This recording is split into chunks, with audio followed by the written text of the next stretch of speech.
Peptic ulcer का कारण जीव कारक जीव कौन सा है? तो भाई तो जीवाणु है भाई। ठीक है, जो अल्सर होती है, पेप्टिक अल्सर का कारक क्या है? जीवाणु।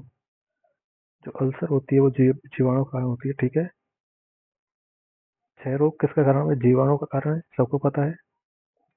माइको बैक्टीरिया ट्यूबरकुलोसिस होता है।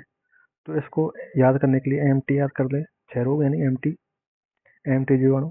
एम से मतलब माइको, टी का मतलब ट्यूबर। ठीक है भाई। तो आमतौर पर फेफड़ों में हमला करते हैं।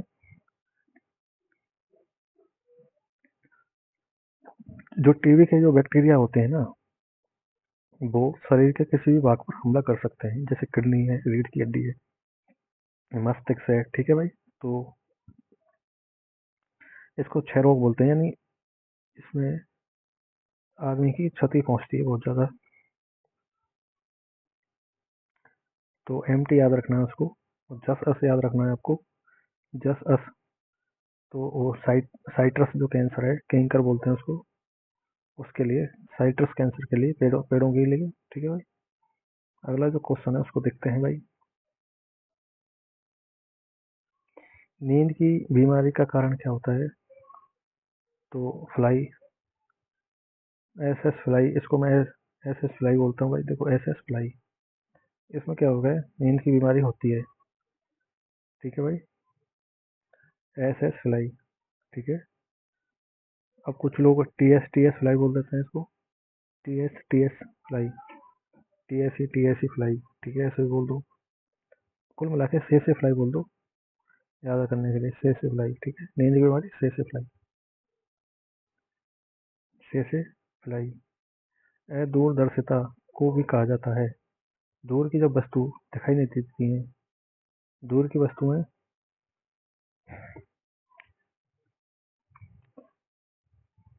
जैसे कम दृष्टि को मायोपिया भी कहा जाता है। मायोपिया को लेंस वाले चश्मे या कॉन्टैक्ट लेंस द्वारा ठीक किया जा सकता है, जो आकार में माइनस या अवतल होते हैं। ठीक है भाई। देखो, मायोपिया का मतलब है दूर की वस्तुएं हमें दिखाई नहीं दे रही हैं, यानी जो निकट दृष्टि दोष है, यह दूरदर्शिता है। दूर की वस्तुएं दिखाई नहीं देती हैं, इसका मतलब निकट दृष्टि दोष है। और निकट दृष्टि दोष को क्या बोलते हैं? मायोपिया। तो मायोपिया में निकट दृष्टि दोष में अवतल लेंस का प्रयोग किया जाता है, क्योंकि अवतल लेंस में दूर की वस्तुएं साफ दिखाई देने लगती हैं। ठीक है भाई। अगला क्वेश्चन, निम्नलिखित में से कौन सा रोग जल प्रदूषण से नहीं होता है? तो कौन सा रोग है जो जल के प्रदूषण से नहीं फैलता है? तो हम जानते हैं प्लेग। देखो, जल अगर खराब है तो हैजा हो सकता है, दस्त हो सकती है, टाइफाइड, टाइफाइड जीवाणु से होता है। ठीक है, तो हैजा भी जीवाणु से होता है। प्लेग, तो प्लेग एक संक्रामक रोग है जो जानवर और मनुष्य को प्रभावित करता है, ये भी जीवाणु से होता है। ठीक है भाई। तो प्लेग आमतौर पर आप यदि खराब पानी पी लेते हैं तो उससे नहीं होता। अस्थमा हमारा शरीर में कई प्रकार है। तो अस्थमा, अस्थमा आप श्वसन प्रणाली में खराबी जब हो जाती है तो उसको अस्थमा की बीमारी होने की संभावना बन जाती है। ठीक है।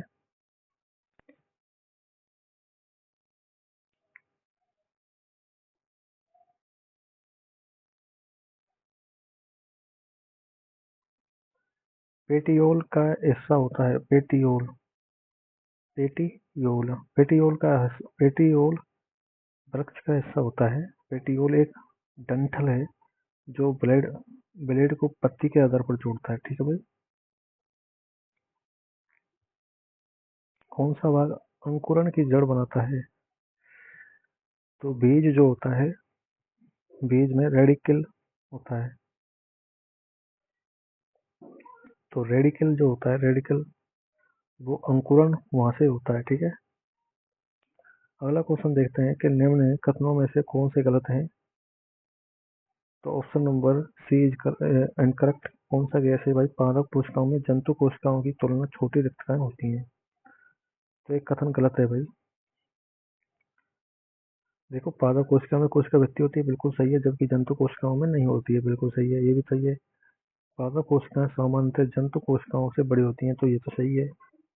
आमतौर पर जो पादप की कोशिकाएं होती हैं वो जंतु कोशिकाओं से बड़ी होती हैं। पशु कोशिकाओं में प्लास्टिक नहीं होती हैं। ये भी सही है भाई। पादप कोशिकाओं में भाई प्लास्टिक नहीं होती है पशु कोशिकाओं में। पादप कोशिकाओं में जंतु कोशिकाओं की तुलना में छोटी रेक्टिकाएं होती हैं। ये कथन गलत है भाई। आमतौर पर सामान्य बराबर होती हैं। ठीक है भाई। अगला देखिए, कोशिका और जीवन की मूल इकाई। देखिए,